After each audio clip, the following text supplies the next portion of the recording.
Bribtu Fadilatul Nikmah saat ini ditetapkan sebagai tersangka oleh pihak kepolisian dengan sangkaan kekerasan dalam rumah tangga atau KDRT dan pembunuhan. Fadilatun membakar suaminya yang juga seorang anggota polisi bernama Bribtu Rian Dwi Wicaksono. Bribtu Rian Dwi Wicaksono telah meninggal dunia pada pukul 12.55 waktu Indonesia Barat pada Minggu 9 Juni 2024 setelah sebelumnya dirawat sehari. Kejadian pembakaran itu terjadi pada Sabtu pagi, bermula ketika tersangka mengecek gaji ke-13 melalui ATM milik korban. Jumlah yang seharusnya 2,8 juta rupiah tersisa 800 ribu rupiah saja. Tersangka kemudian menghubungi suaminya dan menyuruhnya pulang untuk mengkonfirmasi.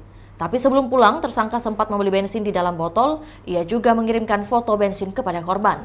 Begitu sampai di asrama Polres Mojokerto, tersangka meminta ART-nya untuk membawa ketiga anaknya bermain di luar. Ia lalu mengunci pintu dari dalam, juga meminta korban mengganti baju kaos dan celana pendek. Keduanya terlibat cekcok. Terduga pelaku kemudian memborgol tangan kiri Bribtu RDW dan dikaitkan di tangga yang berada di garasi. Dan dalam kondisi duduk di bawah, tersangka langsung menyiramkan bensin yang sudah disiapkan ke sekujur tubuh suaminya. Ia juga menyalakan korek dan membakar tisu yang kemudian menyambar ke suaminya yang sudah mandi bensin. Saat mau keluar garasi, terhalang oleh tangannya yang masih terborgol. Seorang saksi Bribka Alfian yang mendengar teriakan kemudian masuk ke garasi dan memadamkan api di tubuh korban. Itulah tadi berita hot news kita pada hari ini. Saksikan berita hot news lainnya hanya di kanal YouTube dan Facebook Tribun Timur.